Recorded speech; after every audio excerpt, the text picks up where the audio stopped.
আপনারা অনেকে জানেন ২০২৪ সালে ৬,২৮,০০০ ইমো অ্যাকাউন্ট বন্ধ হয়েছে বাংলাদেশ তথা আমাদের এই দক আ দক্ষিণ এশিয়ার বিভিন্ন ইমো ইউজারদের এবং সেটা কেন কিভাবে বিস্তারিত আমরা জানবো। আর ইমো অ্যাকাউন্ট অবশ্যই আপনি যদি গাইডলাইন ফলো না করেন তাহলে যেকোনো সময় আপনার ইমো বন্ধ হতে পারে পরবর্তীতে। অবশ্যই গাইডলাইনকে ফলো করে আমরা ইমো ব্রাউজ করব। অবশ্যই কমিউনিটি গাইডলাইন বাইরে করে কাজ করবেন। তাই ইমো অ্যাপতে চলে আসলাম। ১ম এ শিখব নিরাপত্তা সেটিং সম্পর্কে। এরপরে কমিউনিটি গাইডলাইন সম্পর্কে জানবো। বিস্তারিত জানবো। এরপর কোনো তথ্য ভুল করা যাবে না সেদিকে দৃষ্টি রাখবো। আর তার জন্য আমাদের সাথেই থাকেন। আমি একা স্টেপ বাই স্টেপ দেখাচ্ছি। ইমোতে চলে আসলাম। ইমোতে আসার পরে এই প্লাস আইকনে ক্লিক করব। প্লাস আইকনে ক্লিক করার পরে মোরে ক্লিক করব। মোরে ক্লিক করার পরে এখানে কয়েকটা অপশন আসছে। যেমন সিকিউরিটি অ্যান্ড প্রাইভেসিতে ক্লিক করব।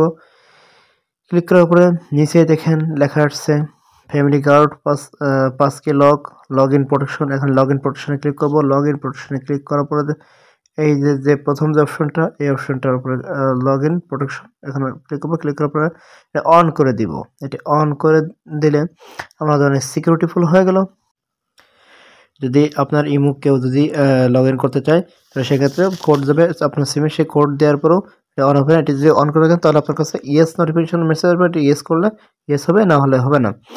এবার চলে আসবো trusted device notification. Trusted device নোটিফিকেশনে ক্লিক করবো। ক্লিক করার পরে ম্যানেজ ডিভাইসে ক্লিক করবো। ম্যানেজ ডিভাইসে ক্লিক করার পরে দেখেন এটাকে আমি অন করবো। মাল্টি ডিভাইসটা অন করে দেবো। অন করে দিলে আর এখানে অনেকগুলো নোটিফিকেশন যদি লগইন থাকে সেটা দেখাবে এবং এখানে আমার একটা আছে, একটাই দেখাচ্ছে।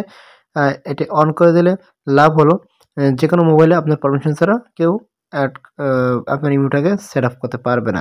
যদি অন্য কোনো আইডিয়া থাকে সেটাও দেখাতো, আমি সবগুলো রিমুভ করে দিতে পারবো। এখান থেকে রিমুভ করে দিলে শুধু আপনি একটাই এখান থেকে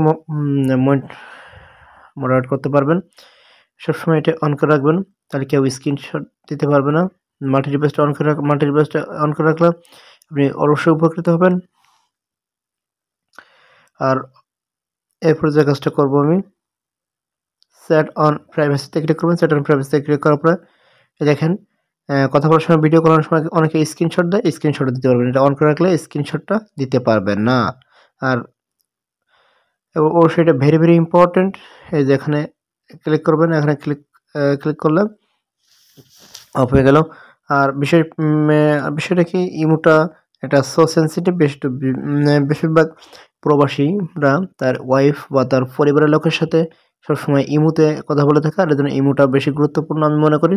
তো সেক্ষেত্রে মেয়েদের জন্য এতটাই গুরুত্বপূর্ণ যে ইমোটা সিকিউরিটি ফুল রাখা প্রয়োজন। আর সিকিউরিটি ফুল না রাখলে কিন্তু যে কোনো সময় ক্ষতিগ্রস্ত হবেন আপনি বা আমি প্রত্যেকে।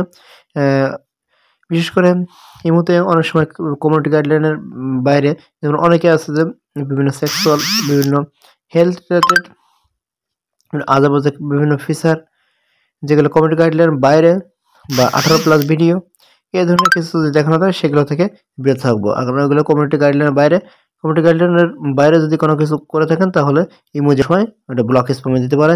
যেভাবে 2024 সালে অসংখ্য ইমো অ্যাকাউন্ট বন্ধ করেছে, আপনি সেদের কাছে চলে যেতে পারেন। এখন থেকে হেফাজত থাকার জন্য আপনি অবশ্যই নিরাপদ থাকবেন, কমিউনিটি গাইডলাইন ফলো করবেন। ভালো থাকবেন সে পর্যন্ত।